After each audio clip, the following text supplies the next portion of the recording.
There comes a point in every marriage when the rose stops blooming. It doesn't mean the love has faded or you hate each other. It's just that things stop being new. For some couples, this can be the best period in the relationship, and for others, it can be the worst. It can be a turning point in a marriage because you have to take a serious look at things and decide if you want to continue to stay married to this person. The term, "it's cheaper to keep her," was coined by the guy who got to this point. I know it comes about the same time you look at the girl you fell in love with and married, but realize that she has somehow been replaced by her mother, whom you hate.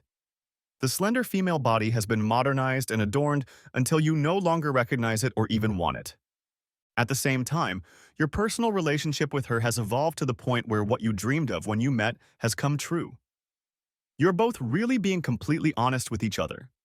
First of all, you have to realize that humans, although we talk about it all the time and respect it, are just not built for real honesty. We just can't handle it. When you love someone, you are almost forced to lie to them, and you do it regularly. We lie 1,000 different ways, verbally is just one of them. But when we reach that age when we become fully developed, when we become the highest version of ourselves, we don't care. We become so comfortable with who and what we are that we just don't feel the point of pretending. And that's when the lying stops and the rubber meets the road. So you drink beer belly? Let it all hang out. You're lazy? Buy yourself a new couch? Your eyesight sucks. Ditch the contact lenses and buy a bigger TV. You don't have to hide your flaws from the little woman anymore because you're married to her and you've been together so long that you still have to put up with each other's shit. Don't worry, guys. They do it too. Oh God, may the good times come. So, I'm 54 years old. Thanks to lucky investments early in life and the downturn in the auto industry, I'm retired.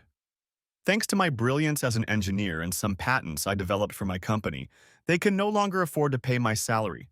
And since my retirement package was accruing zero, it became clear to some of the employees that it would make more sense for the company to offer me a buyout.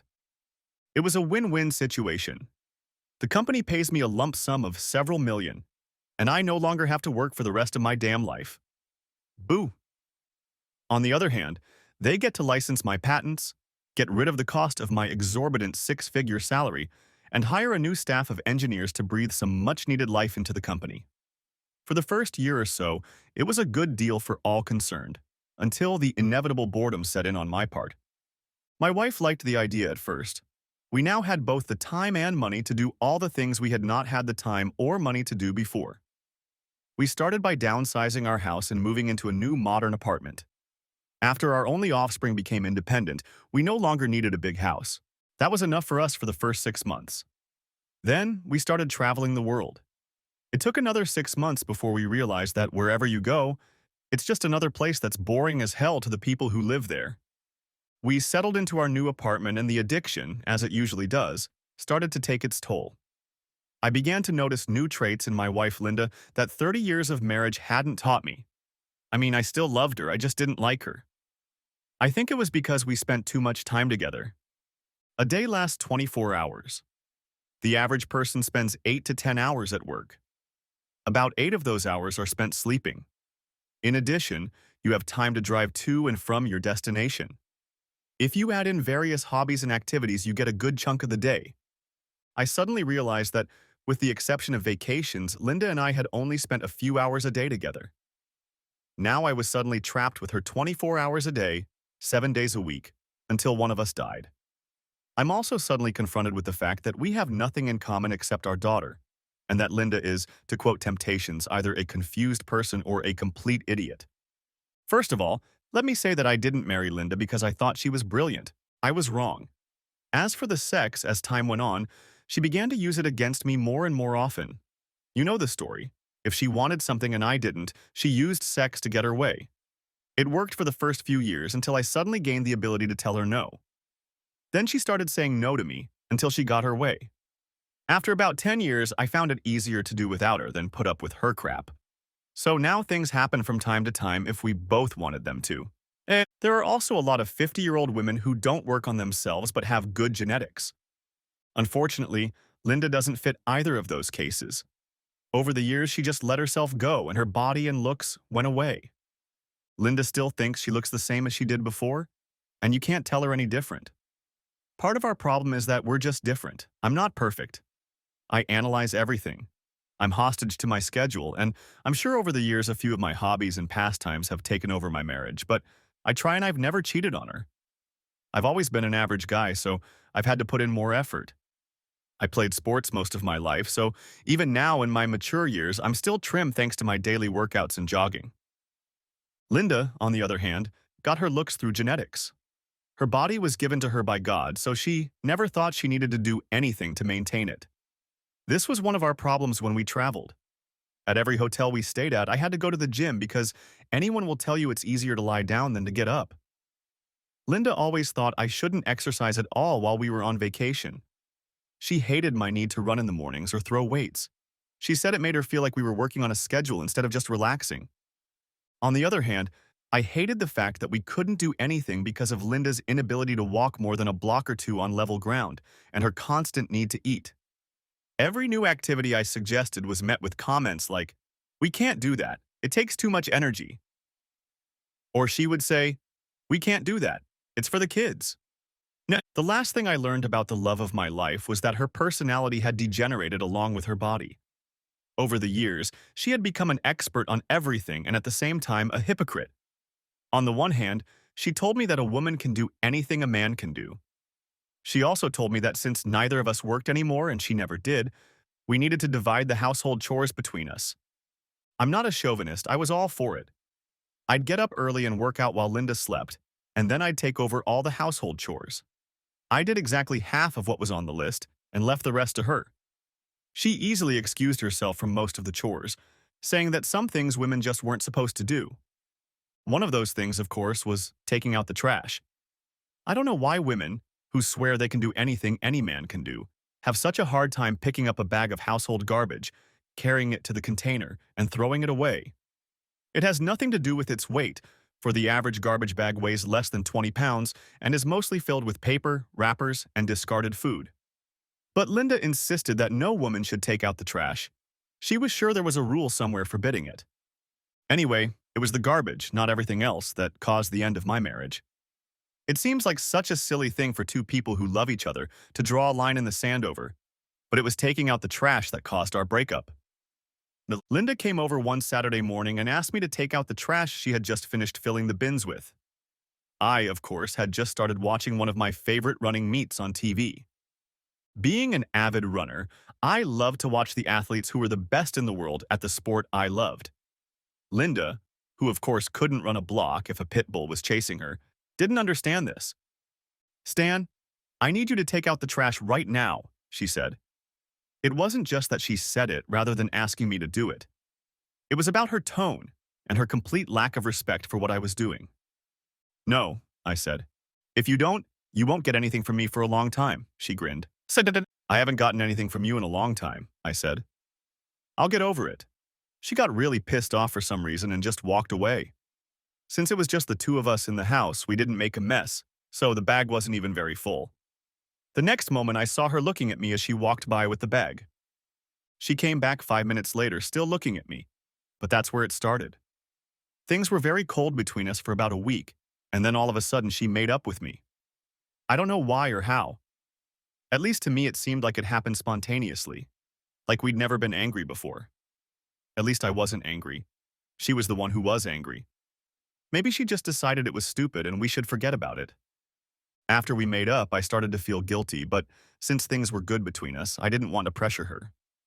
The funny thing is that when I tried to take out the trash, she wouldn't let me do it anymore. She would just lash out and snatch the bags out of my hands. "I see what's going on," I said. "You're still mad at me." "No, Stanley," she said, kissing my forehead. "I'm not mad at you." "I understand," I said. "You just don't want me to take out the trash because you still don't want to do it with me." "Stanley, we can do it whenever you want," she said.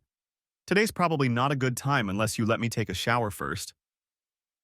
I couldn't figure out what the big deal was. It wasn't like Linda to turn down something like this so easily.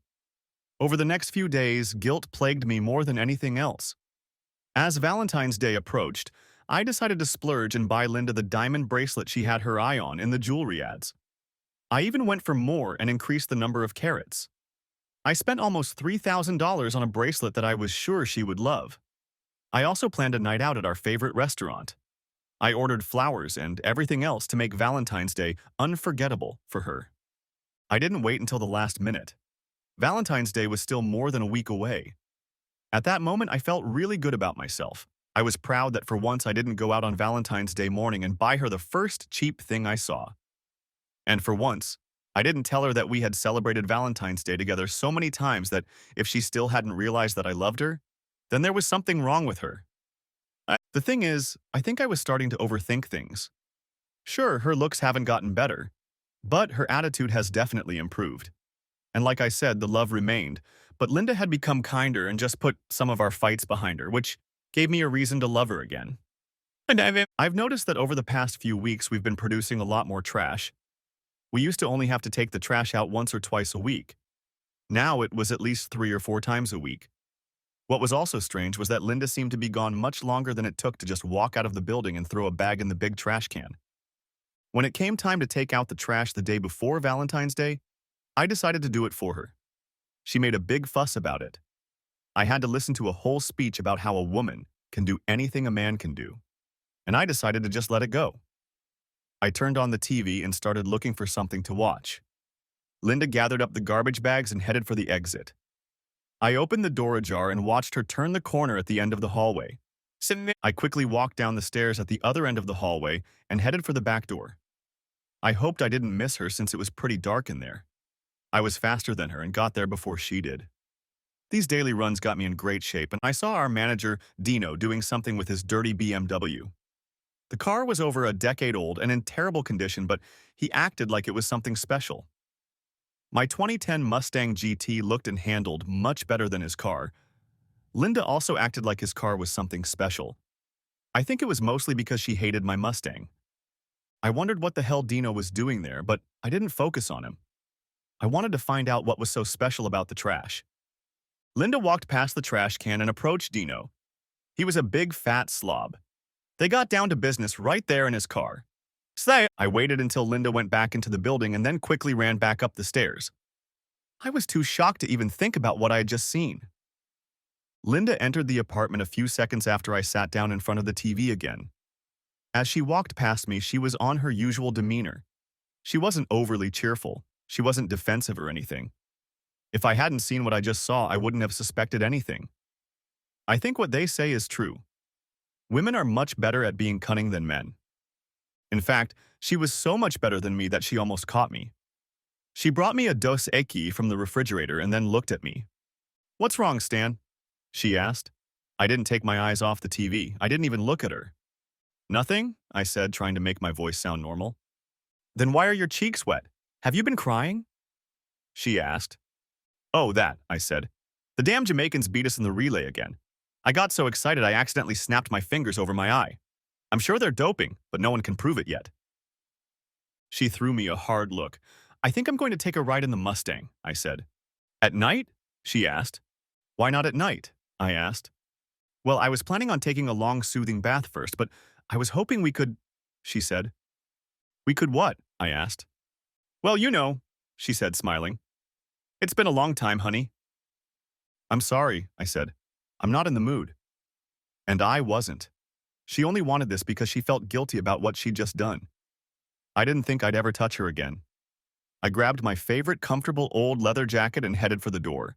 She just stood there with her mouth open. When I opened the door, she called out to me. "Stan, do you want me to come with you?" she asked. "Why?" I asked. "You don't even like my car." I then closed the door both physically and metaphorically. In the physical sense, by closing the door, I sealed our apartment and prevented others from stealing or harming its occupants and contents. In a metaphorical sense, I sealed my broken heart and resolved that Linda would no longer harm it or my well-being. As I walked toward the garage, I noticed Georgina Martin. She was a very beautiful young woman who lived in one of the houses. She was tall and slender, with long flowing hair that begged to be held. I smiled at her and waved. She waved back, but not seriously. Georgina was usually very friendly, so this caught my attention. I walked over to her to ask her what was wrong. "My stupid car won't start," she pouted.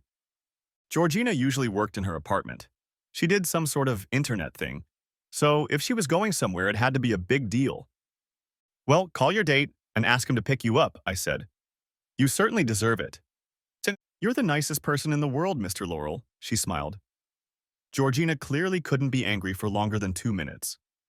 But this is for work. I have to go into town for a meeting to discuss rule changes and sign the annual tax and insurance forms. Well then, I'll drive you, I said.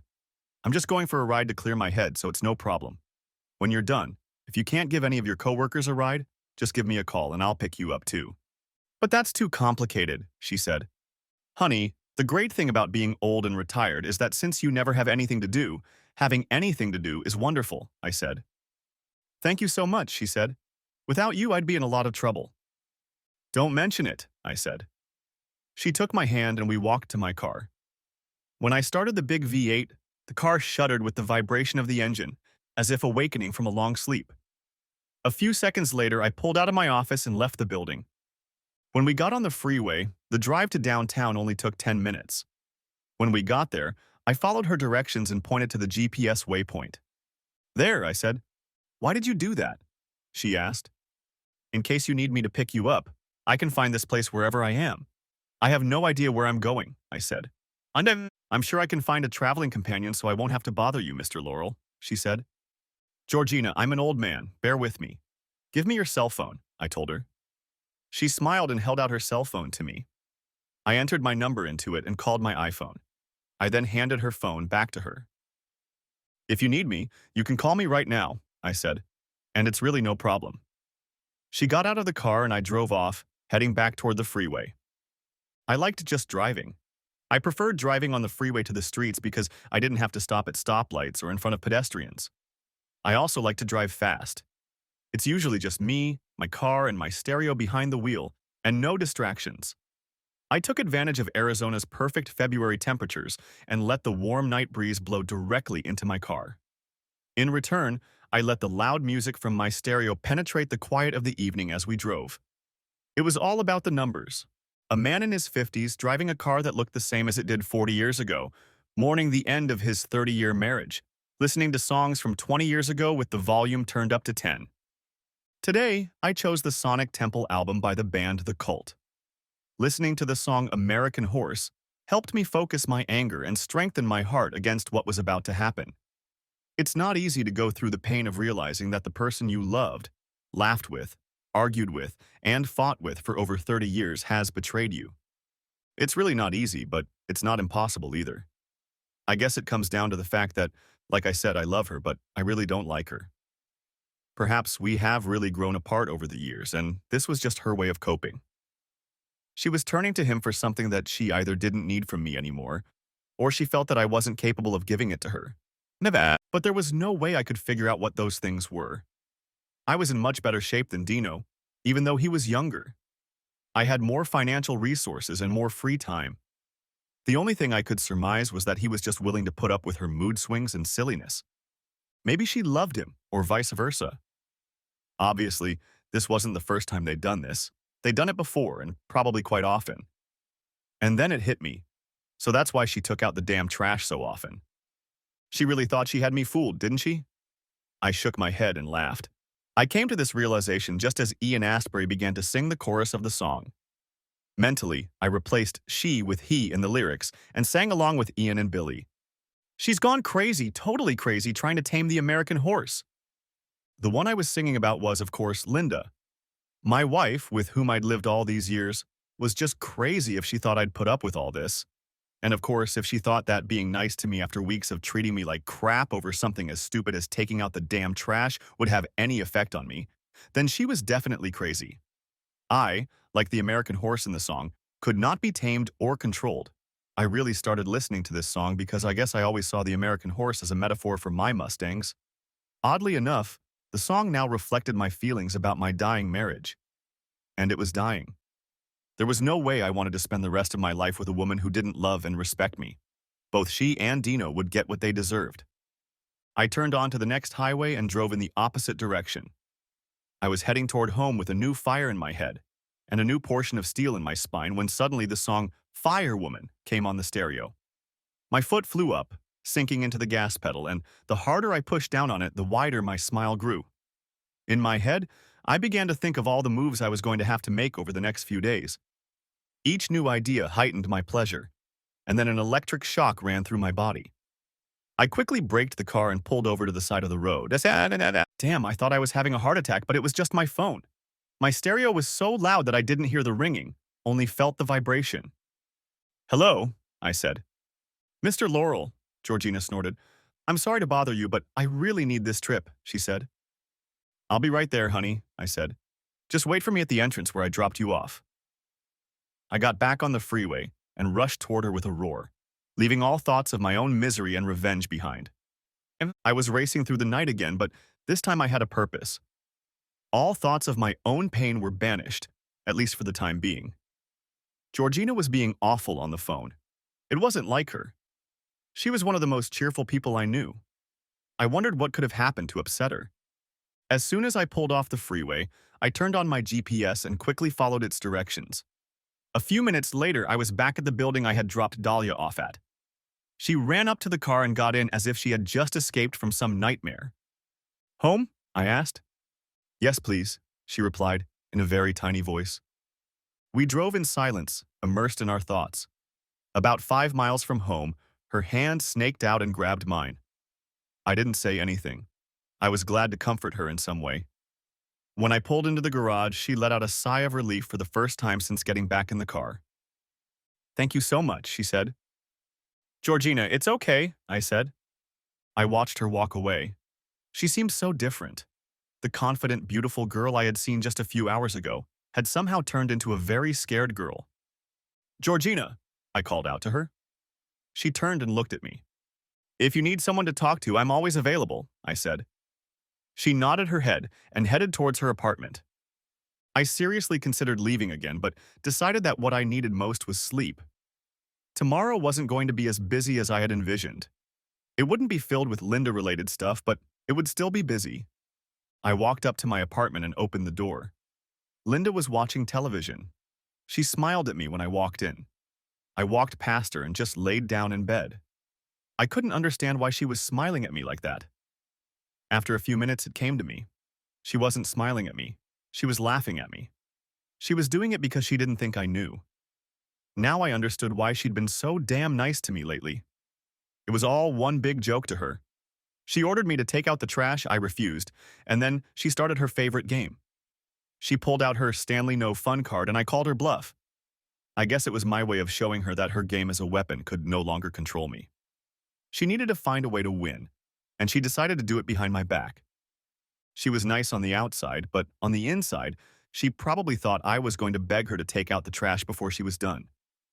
Meanwhile, she was giving what she should have given to me to someone else as another form of punishment. Yes, it was one big joke, but we'll see who's laughing when the end comes. That night when Linda went to bed, she moved closer and closer to me and finally started rubbing her legs against me. I pretended to sleep so soundly that it didn't wake me up. "Poor Stanley," she said. "You must be very tired. You'll never know what you missed. I love you, Stanley." Yes, I do, I thought. I had missed my chance to receive pathetic love from a woman who no longer interested me. Waking up the next morning, I put on my running clothes. The mornings were usually a little chilly, so I opted for tights and a t-shirt. Just as I was tying my shoelaces, Linda woke up. "Stanley, you're awake," she said. "Yes," I replied. "I do this every morning, although I'm sure you wish I didn't." "What are you talking about, Stanley?" she asked. "I've loved you for over 30 years. Do you want me to make breakfast?" "No, I'm going for a run," I said. "Why don't you go for a run on your treadmill?" she asked. "Because it'll be a nice day," I replied. "Stanley, we live in Arizona. With the exception of midsummer, when the heat is unbelievable, all days are beautiful. Isn't there something you want to say or do?" "Yes," I said. "I'll see you when I get back." As I walked toward the door, she looked shocked. Suddenly, some fragments began to make sense. Linda might have laughed at me because she didn't think I knew what a slut she was, but it was for a reason. Linda somehow knew about the bracelet I'd bought her. And then it got to me. One of her big girlfriends worked at the jewelry store, so Linda must have known about it before I even brought the damn thing home. Now, she probably even knew about the dinner because I discussed my plans with the jewelry store owner. Screw her. She's not getting a damn thing from me. Linda's words made sense, I thought as I ran away, but the whole Valentine's Day thing didn't make sense. Men were expected to go out and spend ridiculous amounts of money on candy, flowers, and jewelry to get the same thing we got most of the time. What was the point? To show someone that we love them? Why not just say it? Does that mean women don't love us? Or are they just so damn insecure that we need a special day to prove it? I'm wondering if there are Valentine's Day cards for people you no longer love. Maybe I should make them. I'd probably get rich. As I ran through the park, I saw lots of other people enjoying the sunshine too. There were pedestrians, skaters, bicyclists, and other runners. They were all in different categories. Some were just wandering around the park, more looking to enjoy the sunshine than anything else, but a few from each group were set up for a serious workout. It was fun to just watch the people walking by and fantasize about them. There were a few very beautiful women here, but most of them were too young for me. I just didn't fit the role of sugar daddy. But in a way, it was one of those things I should have seriously thought about. When I was done with Linda, what would I do? Hell, I was only 50. While I wasn't a spring chicken, I was still young enough to get married again. But after spending most of my life with Linda, I wasn't sure it was even worth thinking about. I walked the 5 miles quickly, enjoying the sunshine, the nice cool morning breeze, and people watching. I decided that from now on, unless the weather turned bad or I had an injury, I would run outside. There was no use trying to stay or spend time with a woman who was cheating on me. As I walked to my apartment, I went over in my head once again all the things I needed to do. I needed to meet with a lawyer about the divorce. I also needed to sort out some financial matters. And finally, I needed to start looking for another apartment or small house. I was going to either sell the one we were currently living in or just leave it to Linda. When I got back to the house, Linda was already busily cooking. She was acting like it was Christmas, not Valentine's Day. "Are you ready to eat, honey?" She asked. She asked. She asked. "I'm going to take a shower and then go for a little walk," I replied. "Jimmy McDonald is retiring this week. I'm going to take him out to lunch along with some of the guys from the plant." "But Stanley, don't you remember what day it is?" she asked. "Yes," I replied. "It's Wednesday." "Stanley, it's Valentine's Day," she said, smiling. "Oh yes," I said. "Happy Valentine's Day, but to tell you the truth, it slipped my mind." She looked at me frantically, then started to smile. "Stanley, do you think I should wear something special later? I mean, did you have plans to go out or something?" "No," I said, "but if you want to go out, you can." "Stanley, I was talking about us going out together," she said. "You know, to a restaurant or a show or something." "Oh, that's an idea," I said, "but I think we'll have to wait until the weekend. All the good places are probably already taken because it's Valentine's Day." I went into the bathroom to take a shower and left her standing there with her mouth open. After getting out of the shower, I got dressed and got ready to leave. My lawyer, Ollie, was an old friend of mine. I was sure he would see me without an appointment. I heard Linda talking on the phone in the other room. "Arlene, he's playing some stupid game. How I wish I could just tell him that I already know about the bracelet and the dinner. He's really enjoying himself this time." Yeah, I guess those little things are what spice things up when you've been together as long as we have. So I'll let him have his fun. "Oh, I have to go. He's out of the shower." I waited a few minutes, then loudly grabbed my keys and opened the bedroom door. I entered Oliver's office less than 20 minutes later. His secretary, an attractive brunette, looked up when I walked in. "As far as I know, Mr. Hardy doesn't have any morning meetings," she said. "Let me tell him you're here." She got up and went into Ollie's office, leaving me to sit and ponder how youth is wasted on the young. She ushered me into Ollie's office and asked if I wanted something to eat. I just smiled and said that was fine. I found Oliver in his large office playing with one of the exercise machines. "This isn't helping you, idiot," I said. "On a good day, you can barely drive a ball 80 yards. Improving your pitching isn't the problem. You need to practice and regain arm strength." "Shut up, Stanley," he smirked. "Just because you don't have a job doesn't mean you can come in here and harass hard-working people while they go about their business." "Oh, please excuse me," I said sarcastically. I didn't realize I was in the office of professional golfer Oliver Hardy. I thought this was the office of my corrupt attorney. "So what do you need this corrupt lawyer for, sir?" he asked with exaggerated officialism. He hadn't taken his eyes off the golf ball since I walked in. He lined up a shot and raised his club. "Just filing for divorce," I said as soon as he swung the club. His shock at my words made him swing the club much harder than he intended. The ball flew across the floor, bounced off the ramp built into the hole, and flew across the room. As it bounced off, it cracked the LCD computer monitor on his desk. "What?" he said. Oliver was the best man at my wedding. He'd been to my house so often it felt like he lived there. He was my daughter's godfather and the executor of my will. "Damn it, Stanley," he said. "Quit joking around. You owe me a new monitor. I almost had a heart attack." "I'm not kidding, Ollie," I said. "But why, Stan?" he asked. He looked almost as bad as if it were himself. "All marriages go through their ups and downs. You just have to work through the difficulties. Things will work out. Any alternative is better, Stan." "Oh," I said. "I thought watching her have fun with the guy who services the apartment in the alley by the dumpster was the worst possible thing. So go ahead and tell me which is worse." "Shit," he said. "You've got to get rid of that whore. And I haven't gotten rid of her. Who knows what disease she could give you? And I'm not talking STDs. There's all kinds of scary bacteria around trash. Shit. Whatever you do, don't do it to her."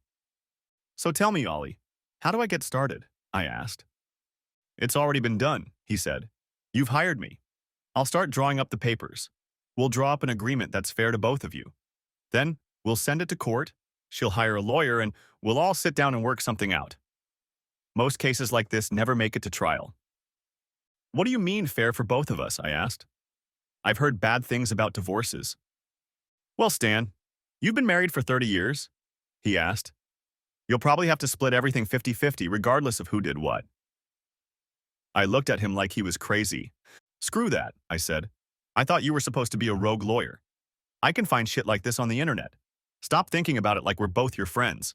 We have to figure out how to make sure that bitch doesn't get a quarter." "Stanley," he said, looking at me. "Oh, okay," I said.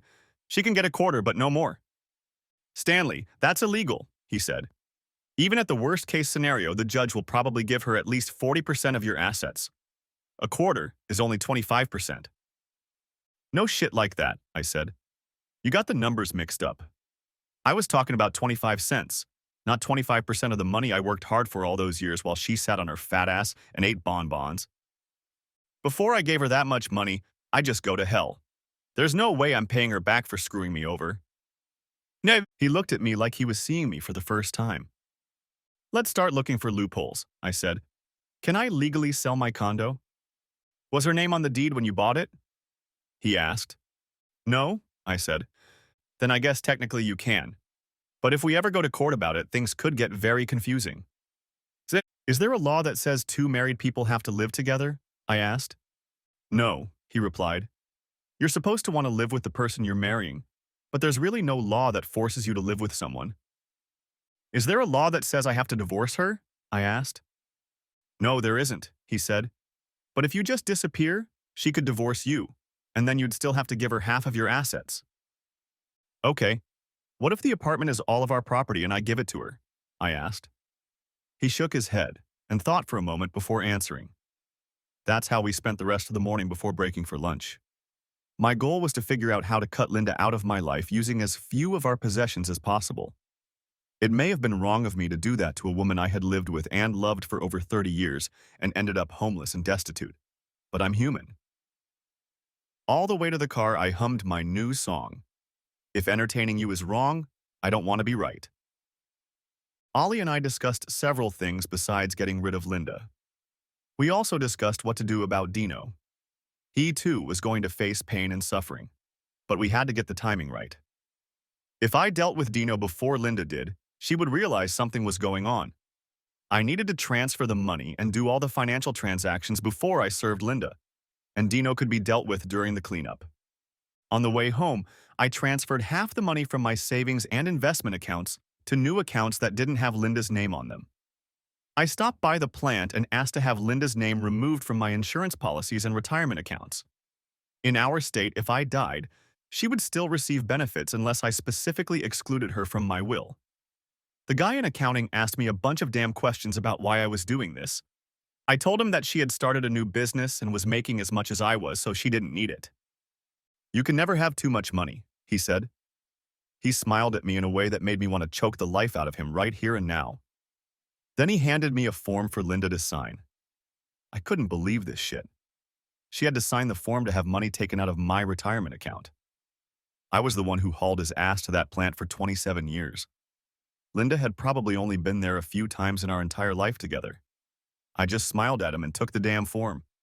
I had already figured out how to get her to sign it. I had another form from Ollie that she had to sign too. It listed Linda's name as the owner of the condominium. I gave up on the idea of throwing her out on the street. I was going to leave on my own. Only since I wasn't giving her any money, she would lose the condo, and her credit would be ruined because she wouldn't be able to make the payments. Our condo was worth over $100,000. I intended to refinance it and take out a loan for all of our equity. I would then move out and leave Linda to her own devices. I was also going to make some questionable business moves that would result in the loss of most of our cash and investments. I won't start adding to my retirement fund until I'm 65, which will give me about 13 years. Hopefully, Linda will be dead by then if the law suddenly decides to give her some of the money. As I drove back to the condo, I was almost cheerful, considering the 24 hours that had passed. I had enough sense to realize that I was still in shock at what was happening to me, and that soon, perhaps very soon, the reality of the situation would come to my attention, and I wasn't sure how I would handle it. As I locked my car in the parking lot, I saw Dino looking at me. There was a smile playing on his face that he seemed to have always had. Only now did I realize why. "Nice car, Mr. Laurel," he said. I ignored him and kept walking. Before reaching the condominium, I changed my mind. I turned around, walked the other way, and knocked on Dahlia's door. After a few minutes, she opened the door ajar.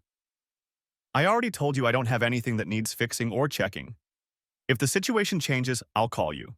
Please leave me alone," she said. "I'm sorry, Georgina. I just wanted to make sure you were okay," I said.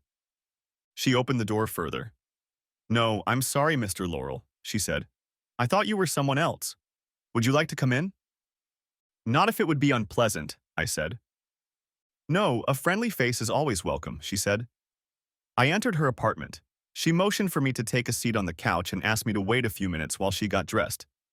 As she was leaving, I decided to do something for her to cheer her up. I pulled out my always up-to-date iPhone and called the flower store. I told the woman at the flower store who I was. She remembered me because my order was quite large and also because every chance I got, I ordered flowers for Linda at her store. I asked if she had already shipped the flowers for Linda, and she said that I had asked for them to be delivered later that day, so they would probably be delivered in the next package. I asked her to deliver the flowers to another apartment in the same complex and told the driver that if he delivered them within an hour, he would get a big tip. Since the flowers were addressed only to the lady of the house, there was no need to change anything else. 10 minutes later, Georgina returned to the living room. She looked a little calmer, but she still wasn't herself. "What's wrong?" I asked. "Where do I start?" She asked. "I'm sorry about what happened. I thought you were that idiot Dino. He's always hanging out in my hallway. He knocks on the door at least once a day, saying he needs to come in and check on things. But he never finds them. And when I ask the other tenants, none of them have checked their apartments for such things. I think he's just some kind of pervert." At the mention of Dino's name, she noticed my gaze. The look on my face must have given something away. "You don't like him either, do you?" she asked. "I hate the bastard," I said more sharply than I intended. "I'm sorry," she said. "So you know, right? I guess I should have said something, but I accidentally ran into them when I went to take out the trash a couple weeks ago. They were so busy they didn't even notice me. I just left my trash bags outside the building. He's such a pig. And I can't believe Mrs. Laurel could—" "Yeah, there's a lot going on right now that I never thought would happen," I said. "You look so calm," she said. "Only outwardly," I said. "Inside, I'm like mush. I'm just trying to move on with my life so this doesn't have time to affect me until it's over." "When did you find out?" she asked. "Yesterday," I answered sadly. "Nothing has changed since then. The whole world seems different." "So if you don't mind me asking," she said uncertainly, "what are you going to do?" "I'm going to say the D word," I said. "Please don't say anything because I want it to be a surprise for both of them, but it's already done. But you don't need to find out why she did it. Maybe she was forced into it. Have you thought about what your life will be like? When my grandfather died, my grandmother died along with him. That was over 5 years ago, and now she's just getting her life together. For a woman of her age, my grandmother is very beautiful, but she just can't imagine life without him. What are you going to do? She asked. No, I said. No force was used. She started it all on her own. At least that's the way it was yesterday when I saw them. And I'll do just fine on my own. I'm young enough to start over if I need company. But really, I'd rather be alone than stay with a woman who doesn't really want to be with me, or with one who lies to me. I'm sure she loves you, she said. Maybe like a lot of women these days, she just wants something on the side. One of my friends was engaged to a medical student. He's graduating in about a year and got a great job at one of the hospitals.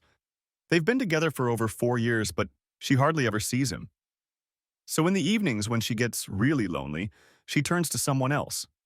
I don't know how, maybe someone told someone else, but either way he found out and broke off their engagement. She went crazy chasing after him and trying to explain to him that it didn't mean anything. He had to get a PPO. Anyway, now he's dating a girl who works in the billing department at the hospital. We heard they are getting married soon, and my girlfriend still can't get over it. She still loves him and keeps trying all these stupid schemes to get him back. So I guess love and sex aren't necessarily connected these days, she said. To me, they are connected, I said. Me neither, unfortunately, she said. That's good, I said. You'll be much happier in the long run. Oh, I'm sure of it, she said. I have another 1.5 years of school ahead of me. And as of last night, I don't have any money to pay my bills. As soon as my savings run out, I'll, be in the shit without a paddle. What happened last night? I asked. Mr. Laurel, last night I went in to fill out paperwork for the new owners of the company I work for. One of the owners took one look at me and decided he liked me or something. He made me an offer that I had to turn down. He was just disgusting. He's a fat old man in his 40s with a big belly and a bunch of gold necklaces. When I turned it down, he said I could lose my job, but I turned it down anyway. So that's why you were upset, I said. What did you do for a living? She looked at the floor. No comment, she said. It's not something I want to talk about, but it's honest work and it's legal. I looked at the clock. There were still about 5 minutes left before the florists were finished. I'm hungry, I said. Mr. Laurel, I can cook something, she said. I'm not the world's best cook, but I can cook a lot of things. Actually, Georgina, I was hoping we could have lunch together. We could share our misery and perhaps gather our thoughts to find a solution to our mutual problems. I would love to, she said. Really, I can't cook that well. I try, but I just don't have the cooking gene. I laughed when she said that. It took Linda years to learn to cook too, I said. She almost poisoned me a couple times, but I loved her so much I didn't care. At the memory of that, and how much I had loved Linda when we first started dating, it was like someone had stabbed a knife into my heart. I guess up until that point, I had only thought of the bitch Linda had become over the years, not the beautiful girl I had fallen in love with all those years ago. I'm sorry, she said. Did I say something wrong? No, Georgina, I said. I was just remembering Linda as she was. We ended up going to a small Italian restaurant that was only a few blocks from the house. We had a nice conversation which somewhat dispelled my growing depression about what was going on in my life. I guess all those old sayings about unhappiness loving company can be taken in more ways than one. We were both miserable, but being together lifted our spirits. Finally, around 3 in the afternoon, I drove us home. Pulling into the parking lot, I saw a teenager walk past Dahlia's apartment and run to her door. We pulled up just as he was placing flowers on the doorstep. Dahlia's face spread into a smile. We'll see, she said. I know they're not from my grandmother, so who could they be from? She looked at me and smiled. The delivery man walked back to the door. Would you like to sign for them? He asked excitedly. Georgina signed the board and handed it back to him. I think I heard something about tips, he hinted.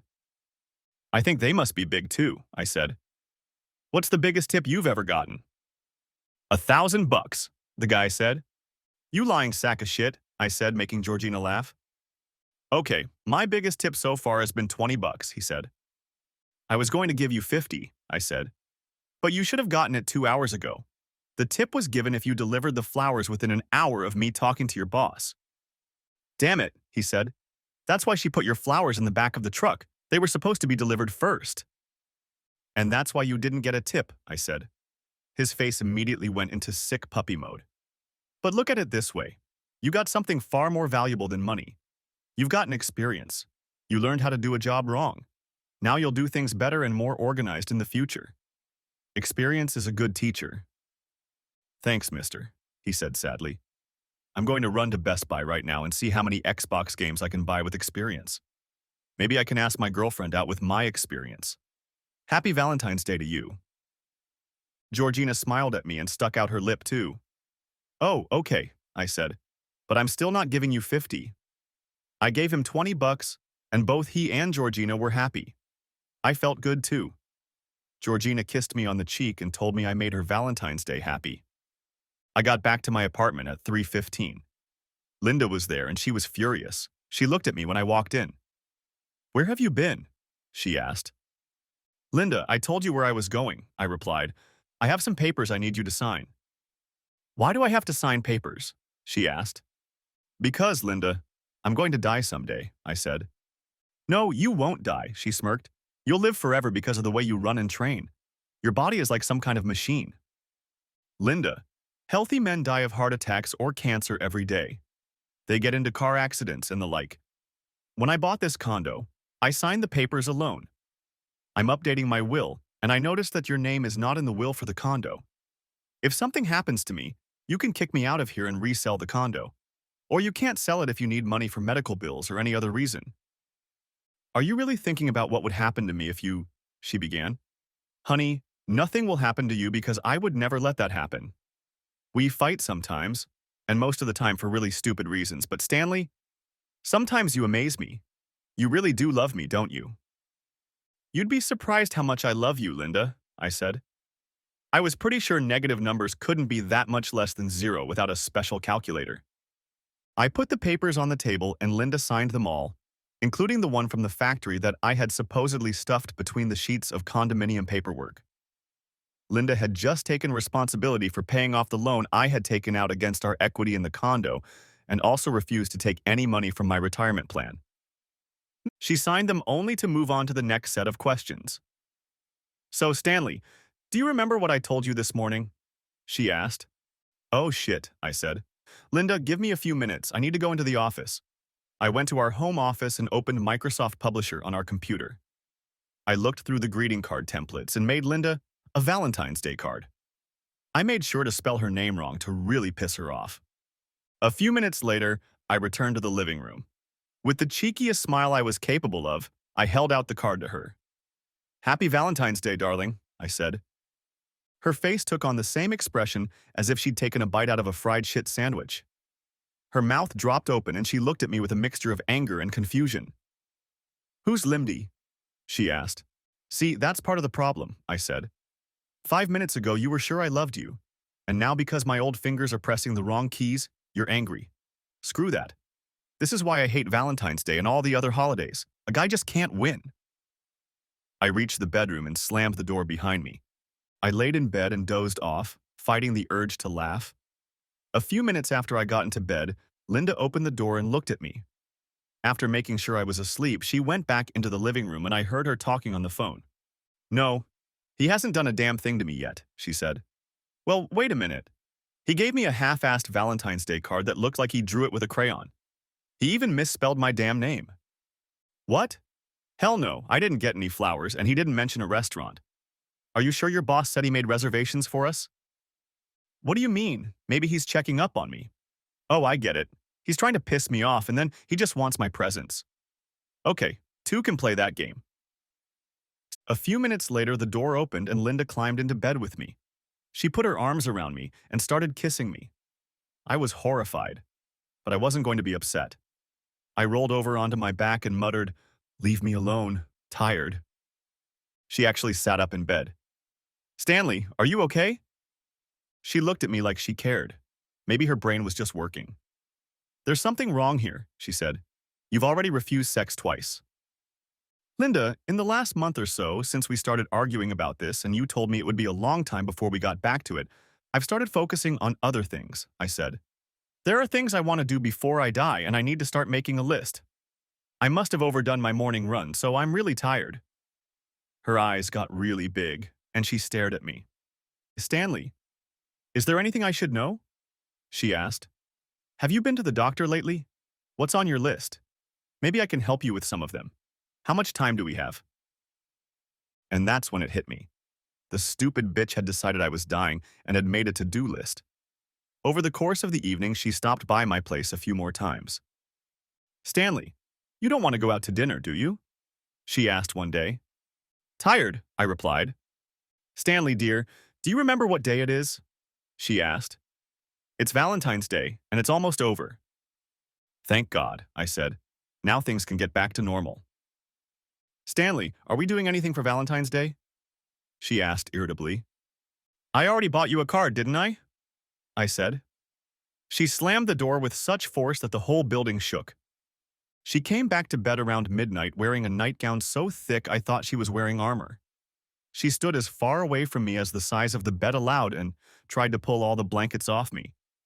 She was so angry I thought she was about to spontaneously combust. All I had to do was not laugh. The next morning I woke up early and got ready for another run.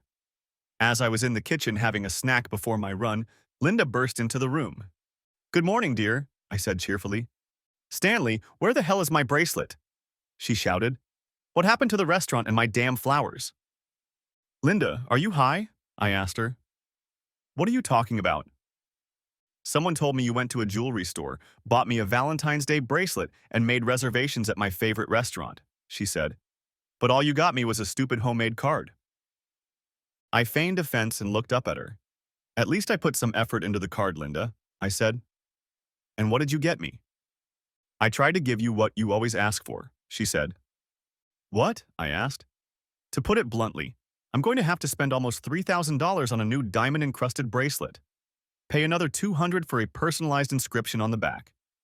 Shell out at least $300 for dinner at that shitty French restaurant I don't even like. And then spend another $100 or so on fresh flowers. I buy you all sorts of fresh and new things, and you want to give me a 50-year-old self that costs you nothing. Is that fair? Her mouth opened again, but she didn't know what to say.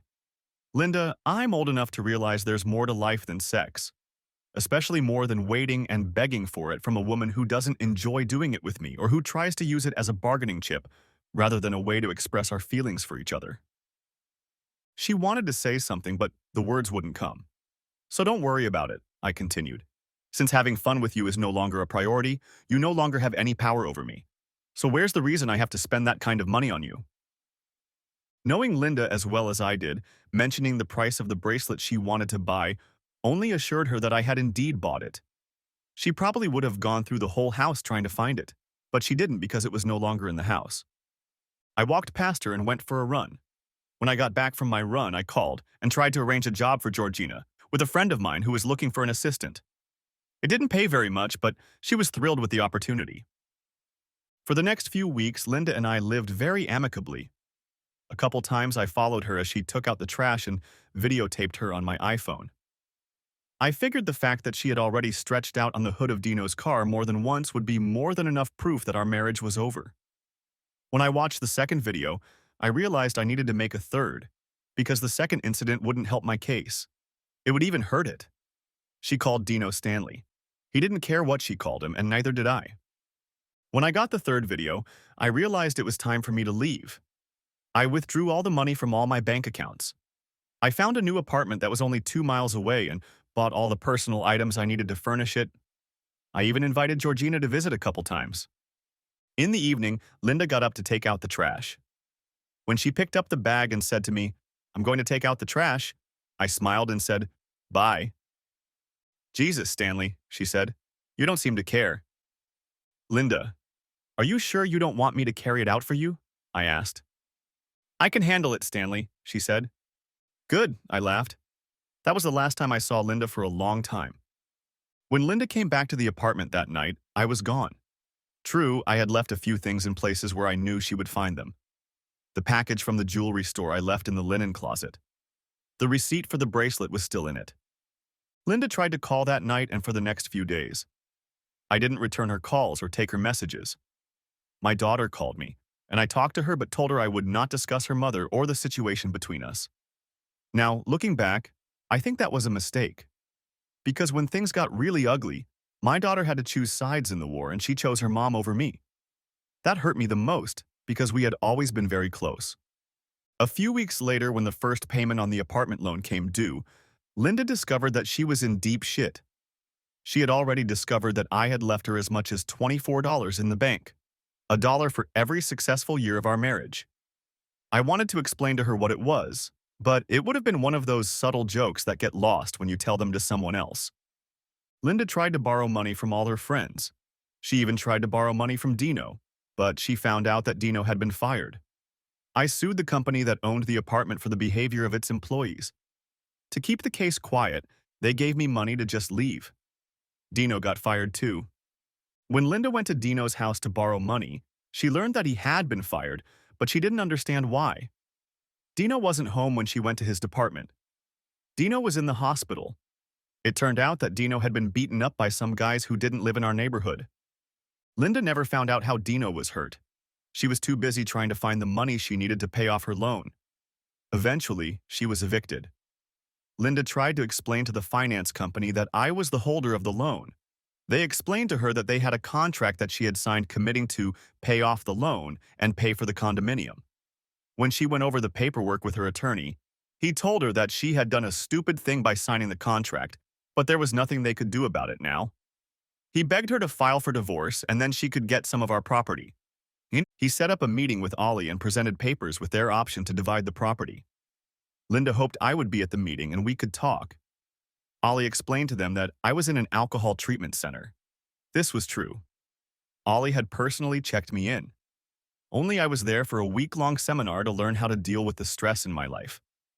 Ollie told them that I had lost most of our money in gambling and failed investments.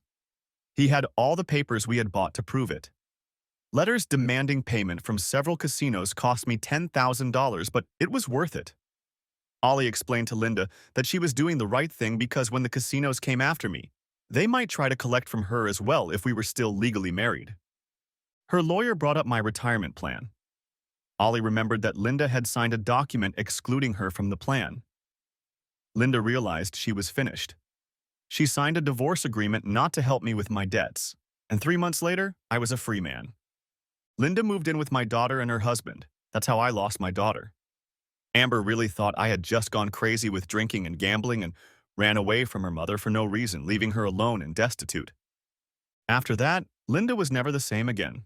According to a few of our friends I kept in touch with, she would sit at Amber's house and constantly look through all of our old photo albums. She gained a few more pounds and her life went on. I don't think she accepted what happened, and I'm sure she never took responsibility for it. On the other hand, things were different with me. While we didn't have the serious confrontation that seems to be at the heart of many divorce stories, my life was more fulfilling and fruitful. I joined several volunteer groups and clubs. One group consisted of mostly middle-aged singles who did nothing but travel. The group had its own website with information on trips, destinations, costs, and how much we saved by buying and booking lodging in bulk. I also did daily runs and workouts. I participated in and won several short races in my age group. Right now, I seem to be limiting myself to the 5K distance. I thought I might try running a 10K in the summer, but in the back of my mind I knew I wanted to run a marathon. It wasn't a question of if or why, it was just a question of when. My daily runs became more varied too. I quickly realized that at my age I couldn't just go out and run every day. I started doing most of my runs at an easy pace and doing 1 or 2 harder days a week. Even what I did on those days varied. Some days I would head to the treadmill and do a traditional speed workout. On others, I replaced intervals with hill repeats. Sunday, even though I didn't have a scheduled run yet, was my day for long runs. I was very slowly building up my mileage. I spent my evenings either lying in the condo watching TV or just riding around the neighborhood. Twice a week I had a cleaning lady come over to clean the condo. She often cooked for me, and a couple times she stayed and had dinner with me. She was a young woman in her 30s, quite attractive. We made awkward eye contact a couple of times, and I was sure there might be some sort of relationship brewing between us, but never started anything. From my perspective, if I were to start something with someone I didn't love just so I wouldn't feel lonely, there would be no point in getting rid of Linda. Besides, there is a very big difference between being lonely and being alone. I was lonely, But there were more than enough people in my life that kept me from being lonely. At this point in my life, I was lonely by choice. But it seemed like everyone on the planet but me thought it was unnatural or just the wrong choice. Everyone I met always had a friend they wanted to set me up with. In a matter of months, Georgina became my best friend and my biggest advocate. She was the one who brought me back to life when my daughter ended her relationship with me. Amber still believed that I had just abandoned her mother and left her penniless for no reason. She also believed that I had become a drunk and addicted to gambling. I had lunch with Georgina 2 or 3 times a week, and we often had dinner together. We went to movies and did other things that neither of us wanted to do alone. There was nothing romantic about it. Georgina was a beautiful young woman, but unlike the stories on the internet, our almost 30-year age difference didn't lend itself to romance. She was like a replacement for the daughter I'd lost, and I was the father she never had in her life. One night as we were having dinner, it all started. "Stanley, do you ever get lonely?" she asked me. "No, never," I replied. "My life is so full that I never have time to be lonely. Besides, when I feel like going out, there's a wonderful girl who goes to movies and dinners with me." "Is she pretty?" she asked. "Beautiful isn't all there is to say about her," I said. "She's probably one of the most beautiful young women on the planet. She looks more like my daughter than any daughter I have or have ever had." Her smile lit up the restaurant. "Stanley, do you trust her?" she asked. "Of course I trust her," I replied. "Good, because she's been doing a lot of thinking lately, and she thinks she has someone in mind for you." "Honey, please don't start," I began. "I don't need this from you either. I'm just not ready for it yet. I just got out of a 30-year relationship that sucked the life out of me by the end. I had to pull out to keep my self-respect. I just want to be happy being me for a while, okay?" "Well, when you're ready, let me know," she said. A couple days after that conversation, it happened. I was running in the park. It was one of my easy-paced days and the sun was shining. I knew every step on the path in that park because I had run there almost every morning since Linda and I had broken up. Over the following months, that park had become almost a part of my home. I knew which trees to hide under if it suddenly rained, and even the perfect spots for interval runs if I was too lazy to drive to the treadmill. Not that she was out of place. After all, my park was her home. She was at home here from the first time I saw her. She was one of those women who defies age. She was slim, but not excessively so. Older women who are very thin usually look unhealthy or even skeletal. They look like they could break a hip just by standing up from their seat. This woman could have been in her 40s to 60s, but she just glowed with health. Her smile to everyone she passed was addictive. Her body was incredible. Her heart-shaped face seemed strangely familiar, even though I had never seen her before in my life.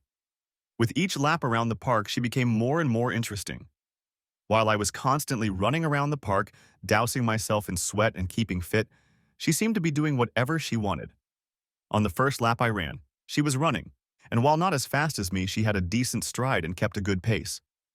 The next time I saw her, she stopped near a group of flowers and seemed to be sniffing each one to see if they smelled the same. The next time I saw her, she was jogging slowly with another woman, and they were having a lively conversation. The next time she was walking with a confident gait and holding a bouquet of flowers from the edge of a small pond in the park. It was that lap that nearly killed me. It was on that lap that she turned her head slightly and smiled at me. I know that in my 54 years I am too young for moments like that, but when she smiled at me, I lost track of time and space. Never before had I experienced such a feeling. Not once in over half a century of my existence had any event ever done anything like that to me. I ran off the path I know so well that I can run down it in the dark with my eyes closed and crashed into a tree. Several people in the neighborhood were clearly and loudly laughing at me.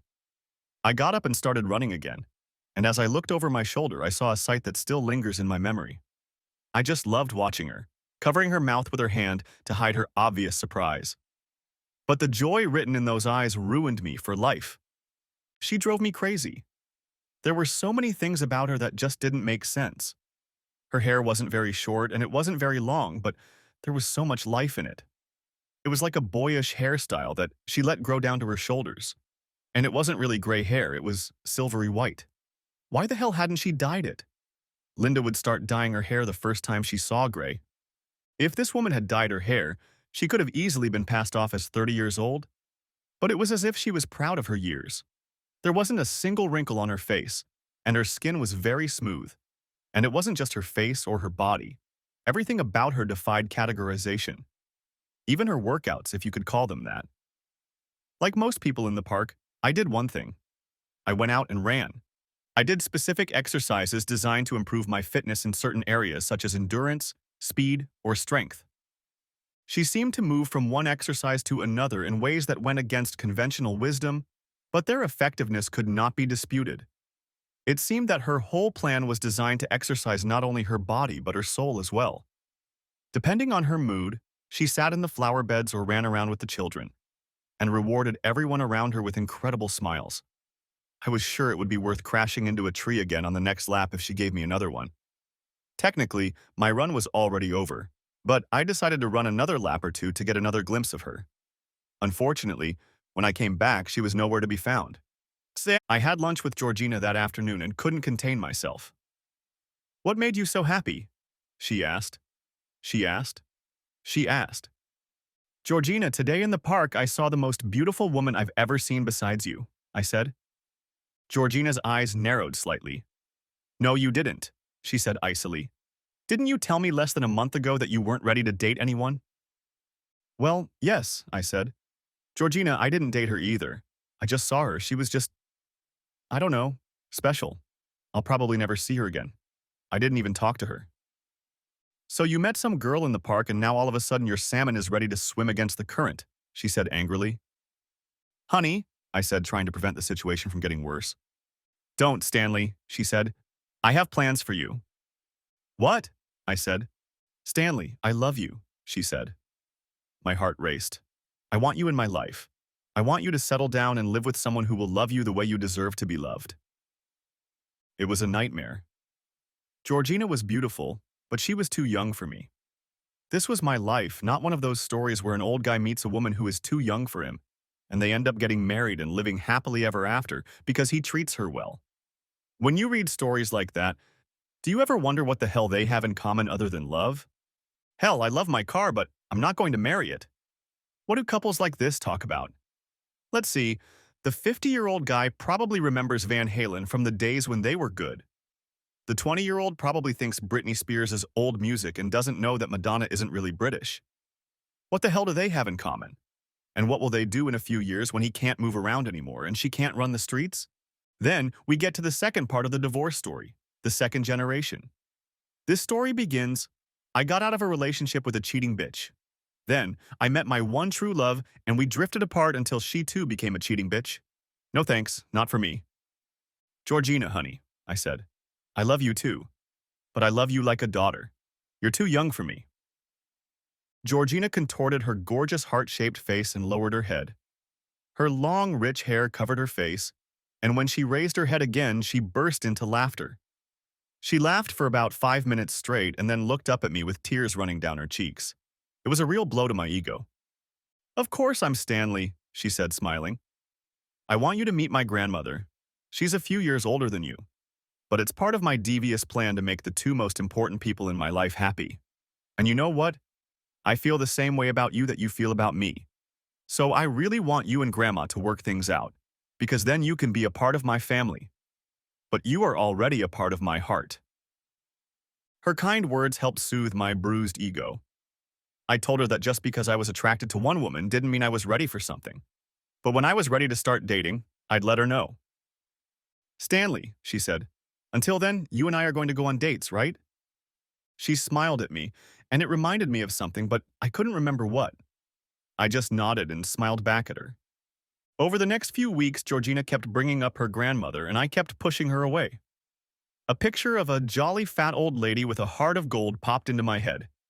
If you can picture Mrs. Claus in your mind's eye, you get the idea. She had to be as sweet as day and as cute as a teddy bear. I figured that if Georgina was in her early 20s, her mom was probably in her early 40s, and her grandmother was probably in her 60s or 70s. Even if the Mrs. Claus analogy was wrong, it just wasn't possible. Betty White is certainly nice in her own way, but there was no way I could be prepared for that. I had to find a way to gently convey this to Georgina. In the meantime, I wandered the park every day, but I never met the woman of my dreams. What's more, the disappointment of not meeting her began to depress me. Eventually, I let Georgina talk me into agreeing to meet her old grandmother. I figured we would go out to dinner somewhere, and then I would tell her, or maybe Grandma would tell her, that each of us thought the other was very nice, but there was no chemistry between us.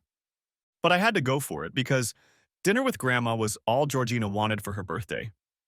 I made a reservation at a very nice restaurant and started getting ready. Funny enough, I was feeling a little down that day because the next day was supposed to be Linda and I's wedding anniversary. At least this year I didn't have to buy that cow a gift.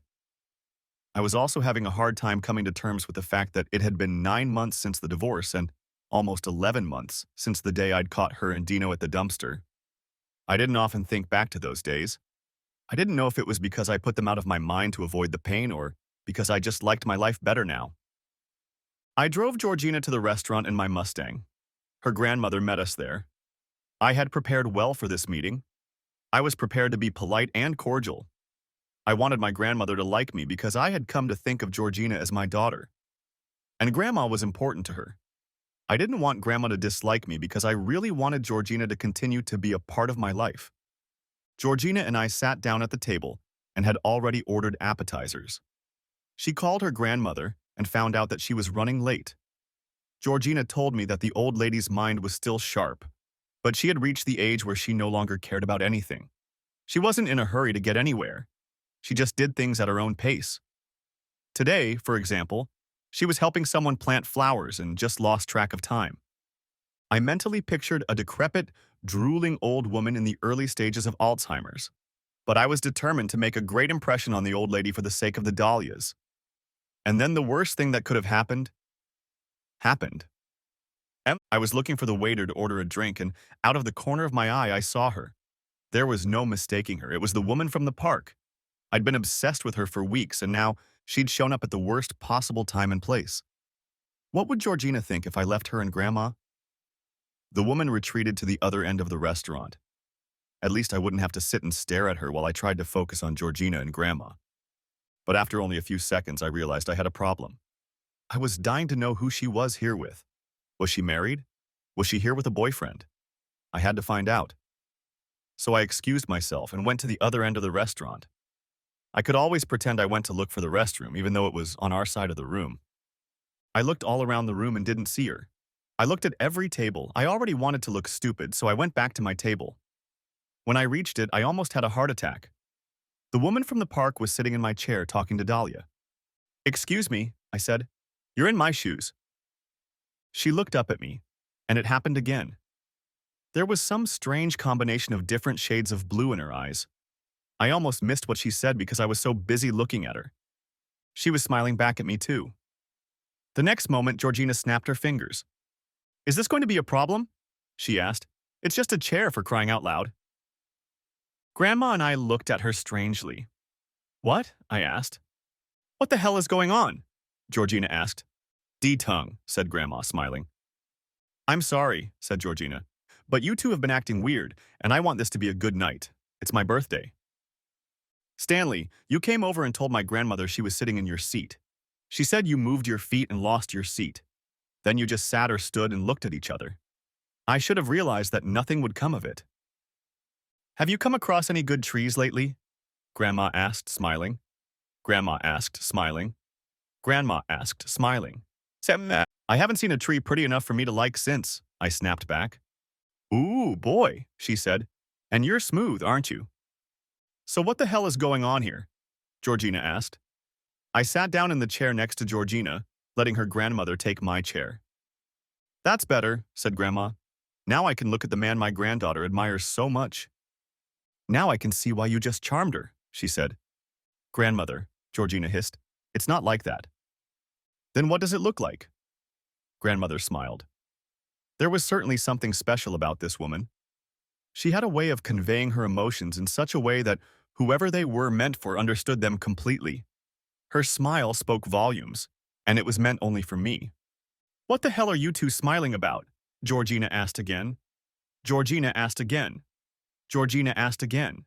She was confused. "Georgina, honey," I began. "Do you remember the woman from the park I told you about? Said that stuck-up bitch you were just raving about even though you only saw her once?" Georgina asked. I thought you'd forgotten about her. No, I said. I couldn't get her out of my mind. I've been going back to the park every day since then, hoping to see her again. Oh shit, Georgina said. Stanley, why didn't you tell me it was so serious? I didn't know she made such a strong impression on you. If I had known, I never would have tried to set it up. He made a big impression on her too, Grandma said, though not as strong an impression as she made on that tree. She started laughing again, and I just stared at her.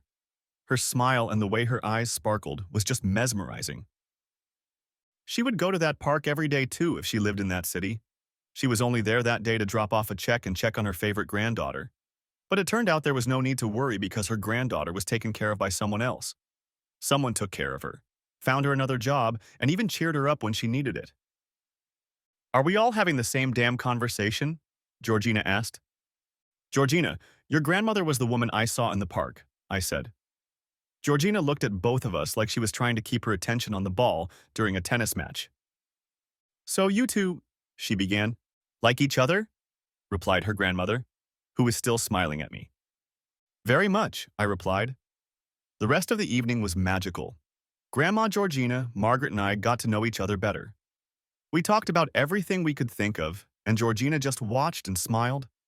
I wondered how she could be a grandmother when she looked so young, but she only smiled again. Linda, in her 49 years, is 5 years younger than me, and Margaret had to be much younger than Linda. Then I found out that Margaret, in her 56 years, is 2 years older than me. She told me the whole story of her life. She had married very young and had a child in her early 20s.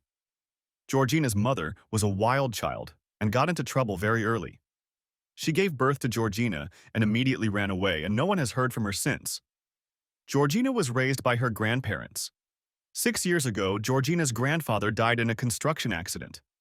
Since then, her grandmother has lived alone all that time. She didn't date or even look at anyone. She just didn't feel like it. Georgina had been filling her head with stories about me, and Margaret decided that for Georgina's birthday, she would at least come and meet me. Georgina and I told her the story of my divorce and the reasons for it. By then, the waiters had politely informed us that the restaurant would be closing soon. Margaret and I leaned on the table holding hands while Georgina grinned from ear to ear. But we haven't even had time to dance, I said. No. We still have plenty of time for that, Margaret said, if you don't mind being seen with an old woman. If it were my will, I wouldn't date any other woman for the rest of my life, I said. This elicited another of Margaret's incredible smiles. Stanley, what about me? Georgina asked. Over the next few weeks, Margaret began traveling back and forth between her home state of Tennessee and Arizona so often that she eventually just moved in with Georgina. A few weeks after that, it became apparent that she wasn't spending enough time at Georgina's house, so she moved in with me. If I thought I was happy with my life after getting rid of Linda, it was nothing compared to waking up every morning with Margaret in my arms. I walked around so happy I could explode at any second because my body just wasn't designed for that amount of happiness. And you know what happened, of course. Fate just decided it needed to take a deep and thorough shit in my cornflakes. Margaret and I were walking hand in hand down the aisle of our neighborhood Kroger store. We had just moved into a small but cozy house on the edge of the desert. The neighborhood was perfect. We were only 10 miles from Georgina on the freeway. We could decorate the house any way we wanted, with a small pool and a deck in the backyard where we could sit together and watch the sunrises and sunsets. We also had a big, comfy two-person hammock for long afternoon naps. Life was good. Anyway, we were at the Kroger. We were packing up for a barbecue. I picked out a large selection of steaks and meats. Margaret bought salmon and so much fruit that we could make a big fruit salad as a side dish or just in case. Georgina brought home another guy to introduce us. We had met a few guys over the past few months. Perhaps the fact that we were happy had encouraged Georgina to try to find her own happiness. She had been telling us about this guy for weeks and was sure he could be the one. A couple hours later, when the grill was ready, we heard Georgina's excited voice as a car pulled up next to my Mustang GT and Margaret's Mustang convertible. Georgina ran back out onto the deck and rushed over to me, all long legs and hair.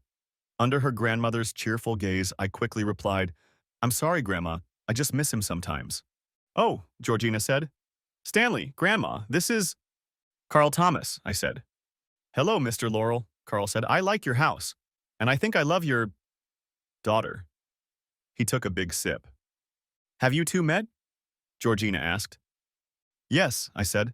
I've watched him grow up. His older brother is married to my daughter Amber. Oh shit, Georgina said.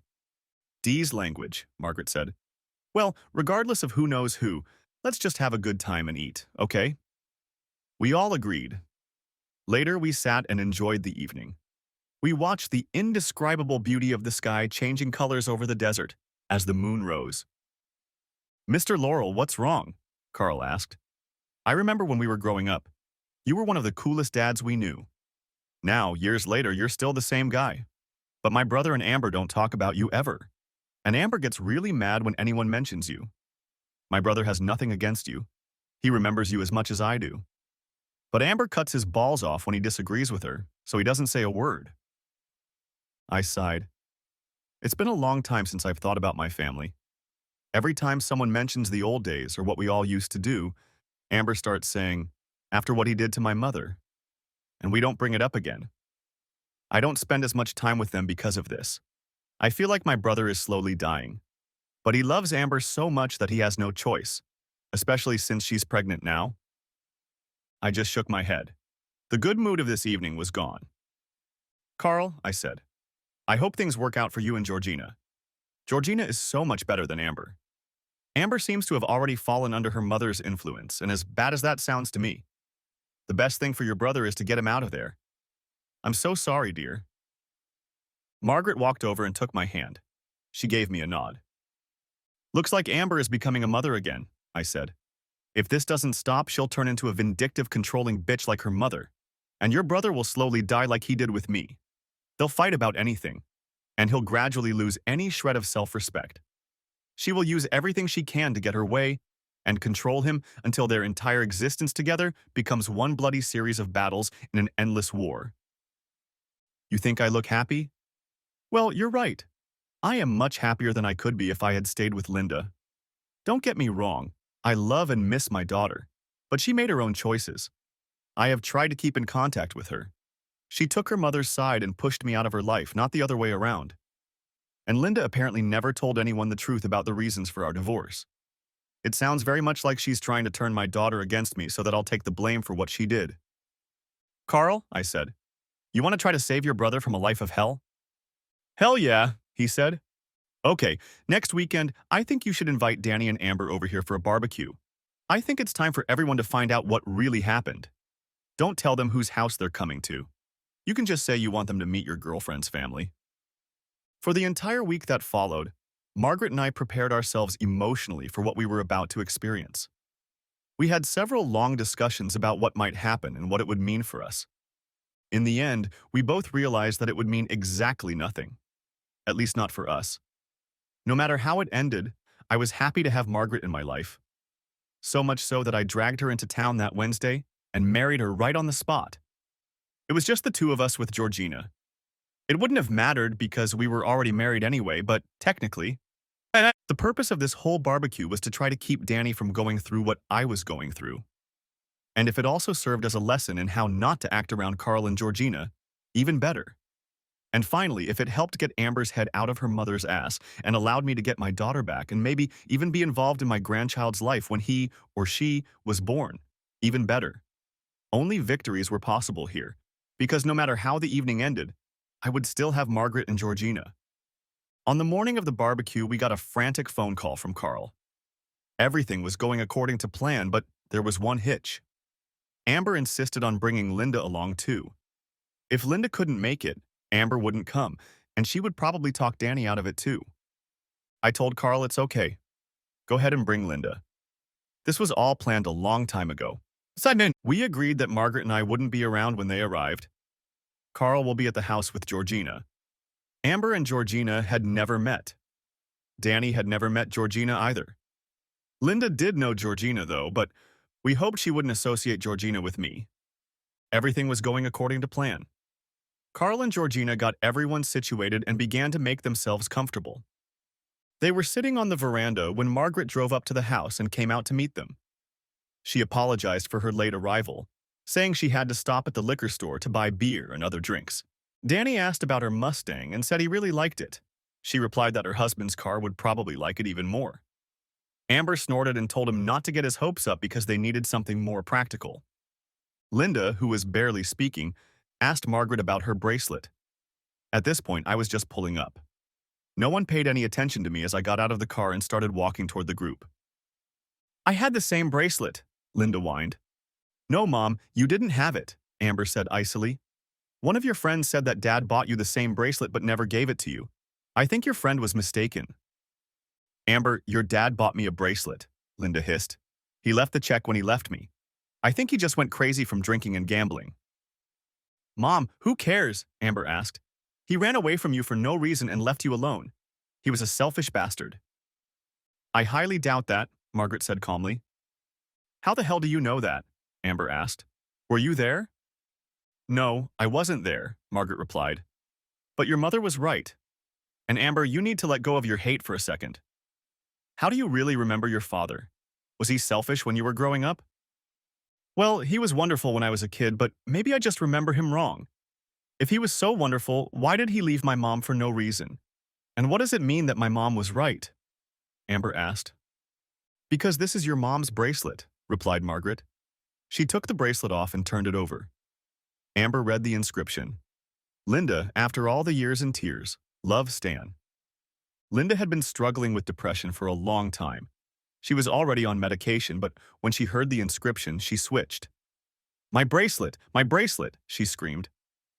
How the hell did you get it? Amber asked. I gave it to her, I said. I was going to polish it and change the inscription. But I asked him not to, Margaret said. I wanted it to be a memento of a very foolish woman who lost everything over nothing. My bracelet, Linda hissed. I want my bracelet. Why the hell are you here, Dad? Amber asked. After you ran away from us, you shouldn't show your face at all.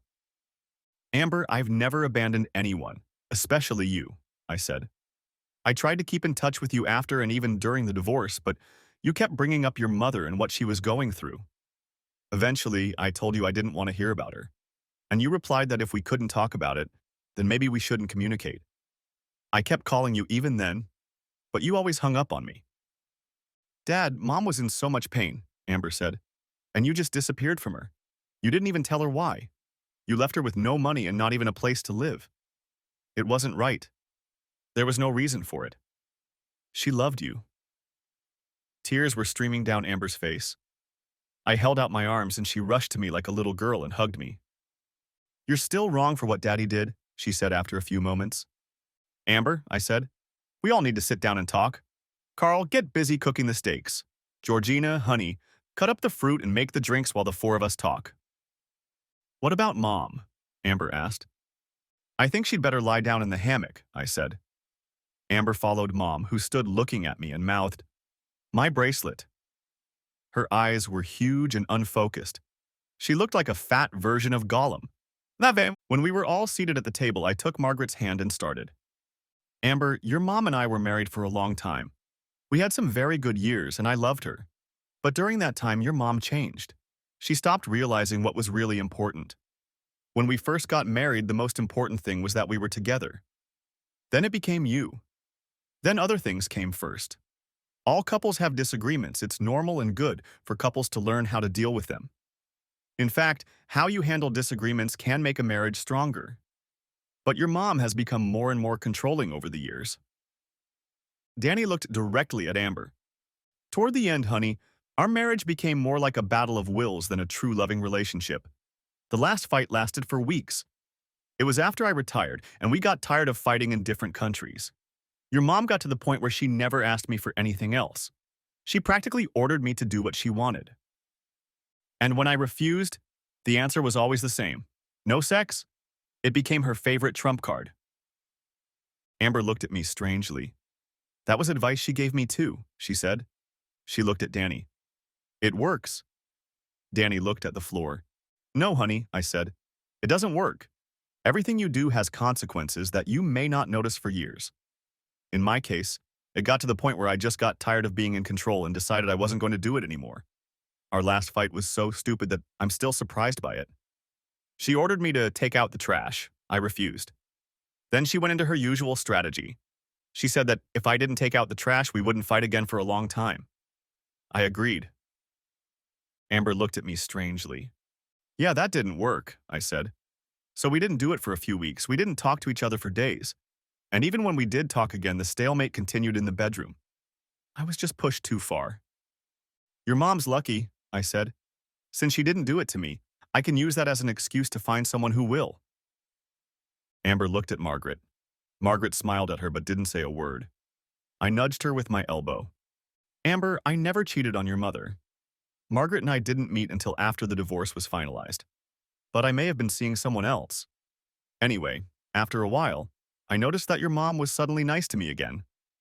I felt like shit, fighting over something so stupid when we supposedly loved each other. I guess I was starting to think that the feelings I had for her were much more important than some stupid argument. So I planned a big Valentine's Day so we could forget about the argument and be ourselves again.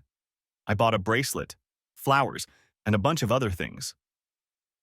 Linda glowed again and walked over to him. Are you in love with me again? She asked. She asked. She asked. I nodded. Did you love me even when I was fat and mean? I nodded again. Then what happened, Stanley? She asked. Why did you leave me? Linda, I followed you when you went to take out the trash, the day before Valentine's Day, I said. Linda's eyes got huge and she started to cry. Let's go, Amber, she yelled. I don't want to hear any more of this crap. Why, Mom? Amber asked. Because she doesn't want you to know the real reason for our divorce, I said. He made it all up, Linda snapped at me. Amber, let's go now, damn it. Tell me, Dad, Amber said. When I followed your mom, she went out to the back of the alley behind our house. It was dirty and disgusting there. I expected her to just throw the bags of trash in the dumpster and go back to the apartment. But they took care of everything. In their car. Amber and Danny were shocked. I know it sounds bad, babe, but they've obviously done this before. It wasn't a one-time thing. But for me, it was everything. It was the end of the marriage. But it was okay for her to wallow in the dumps with this creep. He's lying, baby, Linda whined. You know I'd never do that. I put my phone on the table and pressed the button. The video was already on. Linda tried to snatch the phone. Amber, if Danny was with another woman, would you still be married to him? I asked. Amber was too immersed in her thoughts to answer. Carl brought 2 plates, each with a large steak on it, and placed them in front of Amber and Danny. Salmon for me and the runner, Margaret said to Carl, and he nodded. So, Dad, why didn't you... Amber began. She never finished the sentence, so I started talking. What was I supposed to do? I asked. I was hurt and really embarrassed. I think I could have handled the situation better. I'm sure I was unfair in my actions, but I wanted to get some of my self-respect back. The only way to do that is to take it away from someone else. In order for me to come out of this in one piece, Dino and your mother had to lose some of their self-respect. So my mother was abandoned and left destitute, Amber said. She has mood swings and fits where she flies in and out of reality. And the whole time I blamed you. But it wasn't really your fault. It was actually... guilt, I said. Now that she knows why we broke up, maybe she can start putting herself back together piece by piece. But Dad, why didn't you talk to her then? Amber asked. Why didn't you just go up to them and kick both their asses in that alley? I don't know, I said. At first I was just shocked that it happened. I didn't know why it happened, and I still don't. My confidence wasn't at an all-time high at the time. Think about it. I was in pretty good shape and thought I was decent looking, and your mother, the woman I loved and married, chose to do it with a fat-assed, glorified janitor and roll around in the dirt with him. What kind of loser was I? What was the point of that? She probably would have just said it was her body and she could give it to whoever she wanted. I would never do that, Linda said. Stanley, I loved you as much as you loved me. You just don't realize what my life has been like. When we first met, I was pretty. Over the years, the world around us has changed. When we got married, it was considered normal for a woman to stay at home and take care of the kids in the house. In the last 10 years, that has become rare. Most of my female friends, even married ones, have jobs or once had them. Even those who have children sometimes go back to work when the children grow up. You, Stanley, have lived outside our home all your life. You're a brilliant engineer with patents sticking out of your ass. Your company paid you millions to just walk away and let them have your patents. Even Amber had her own life outside of our house. She had friends and clubs and all that other shit. I had nothing but our life and our home. And yes, Stanley, Over the years, I've allowed myself to relax. When we first met, I didn't need to exercise. I was naturally slim and beautiful. I used to watch you run and lift weights and just laugh at you because I didn't have to do any of that. I could just bend over in a tight skirt and you would do whatever I wanted. In our house, I was the only one in control. Even after I had Amber and my body evened out a bit, I could make you do anything I wanted. So what was the point of all that sweating and grunting? Then, later, I convinced myself that I was old, and most women my age have a little flabbiness, a few bags and a few extra pounds. But Stanley, damn it, you've been consistent. If one of my friends talked about a car or I saw an ad for a vacation to Jamaica, I knew I could get one. All I had to do was hook up with Stanley and we'd be on an airplane in no time. It never occurred to me that you weren't doing this because I was controlling you, but because you loved me. Until you told Amber a few minutes ago that you could just leave and find someone else. I didn't realize how much you had to love me to put up with all my crap. But Stanley was all I had. I know I was wrong, but it was all I had. When we first met, I adored you and all the nights I spent with you, but over the past few years, I seem to have forgotten that. And Stanley, never doubt it, I did love you. We created and raised a beautiful daughter together, and I love her, but I've always loved you. There's an old saying that if the only tool you have is a hammer, you see nails in everything. And when you said you could do without sex with me, it just shattered all my confidence. It made me feel like I was less than nothing. Think about it, Stanley. You've stayed in shape all these years. There aren't many guys in our age group who are in as much shape as you are, but I've let myself get older, fatter, and uglier. The only person who wanted me was you. And I let myself believe it wasn't because you loved me, which I now stupidly realize it was, but I thought it was all about sex.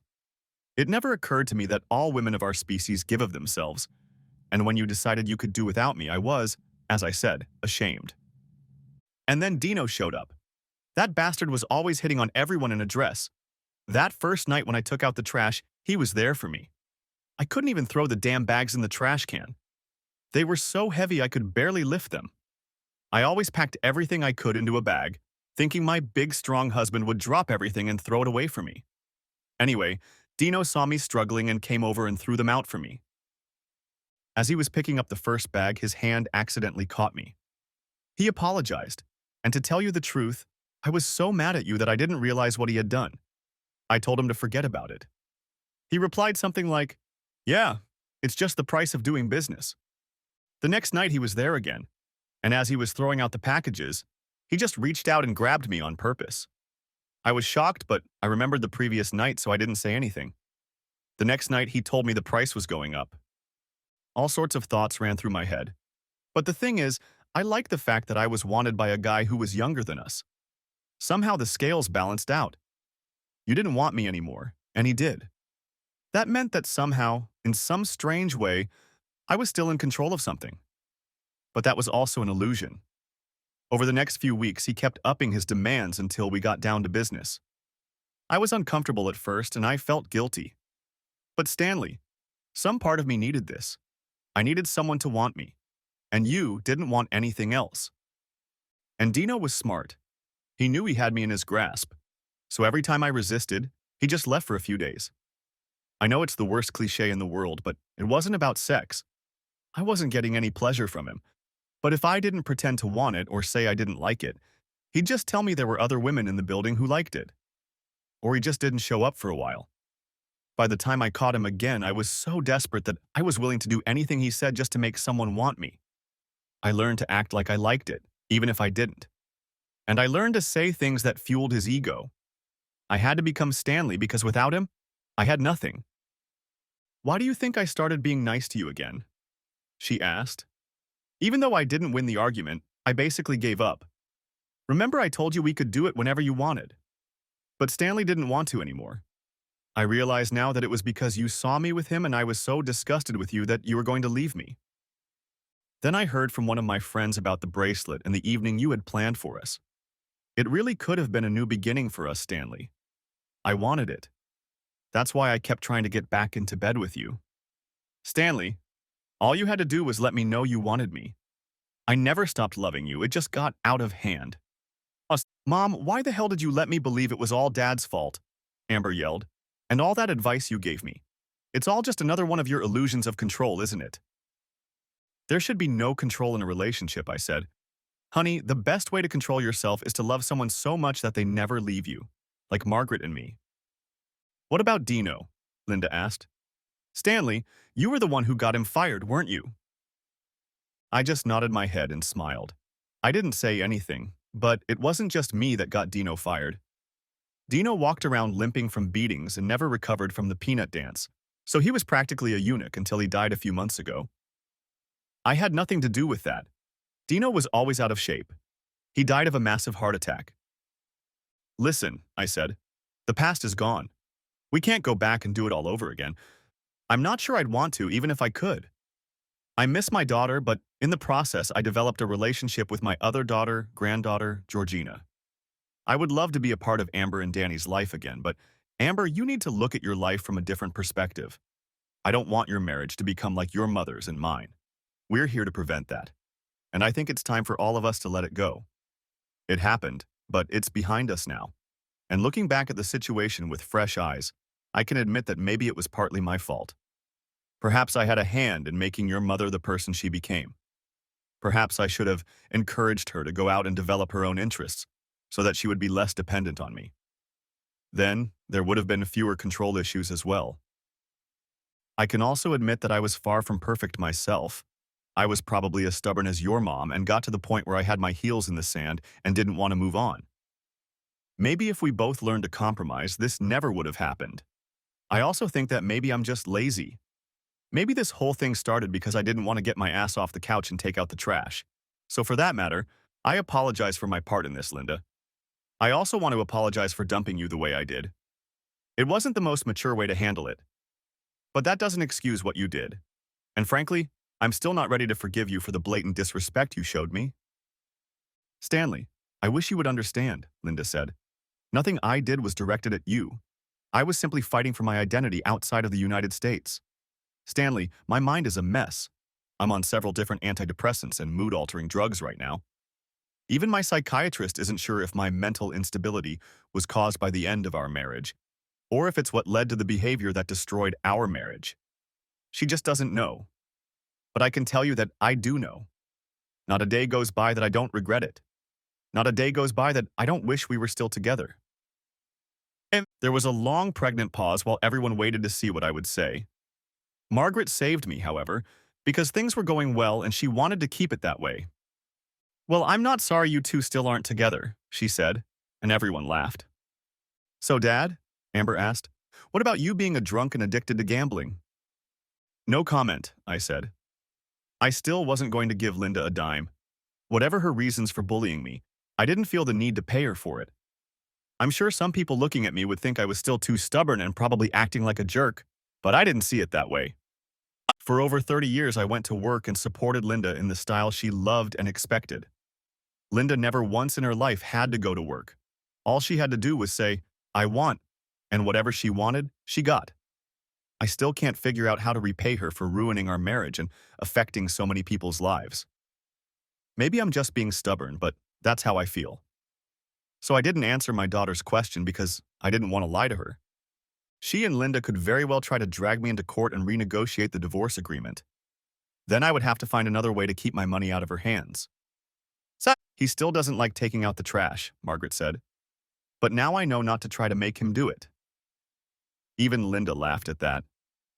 Okay, guys, let's eat, I said. For the next few hours, we ate, drank, and had a good time. We agreed to get together often and try to be a good, solid family. I was glad to be a part of Amber's life again and sincerely hoped she could change. But at least the air was clear and I was able to put the past behind me. As for the future, I love Margaret and always will. And Georgina is still and always will be my daughter. She and I are even closer than Amber and I are, even though we are not blood relatives. She and Carl married, and yes, they named their first child Stanley after me and his little sister, Stana. Linda and I never became friends. There was too much pain and heartache, caused mostly by her jealousy and controlling nature. Margaret and I, on the other hand, became friends. Margaret started it that very first night. Well, maybe Linda did. As they were about to leave, Linda walked up to Margaret and thanked her for inviting her into her home. Margaret looked at me and I just shrugged. She took the bracelet off her wrist and put it on Linda's wrist. "Keep it," she said. "It was meant for you anyway." Besides, the bracelet was supposed to symbolize the love of whoever bought it, and I have it. "And you'll always have it," I said. As we watched them drive off into the sunset, I gave Margaret a hug, and she sighed. "I'm glad that shit is finally over with," I said. "The past is behind us. Now we can build our future together." "Stanley, my wrist feels empty," Margaret said, smiling. "Why are you telling me this?" I asked. "You're the one who gave away your bracelet." "Because it was her bracelet anyway," she said. "You should buy me one just like it." "Margaret, that was almost 2 years ago," I said. "Do you realize how much that bracelet is worth now? The price of gold has almost doubled, and diamonds have gone up in price too." She only smiled at me. "Okay," I said. "The jewelry store at the mall is probably still open. I don't think they close until 10. "Tomorrow, honey," she said. "I need to pay attention to something else besides my wrist today." "What?" I asked. "There's a soft, wet spot between my legs," she said. "It really misses you. It's been hours. Can we do it in our bed, or do you need me to fiddle with you?" The end. Thanks for watching. Hope you enjoyed it. Subscribe to my channel and stay tuned for the next videos.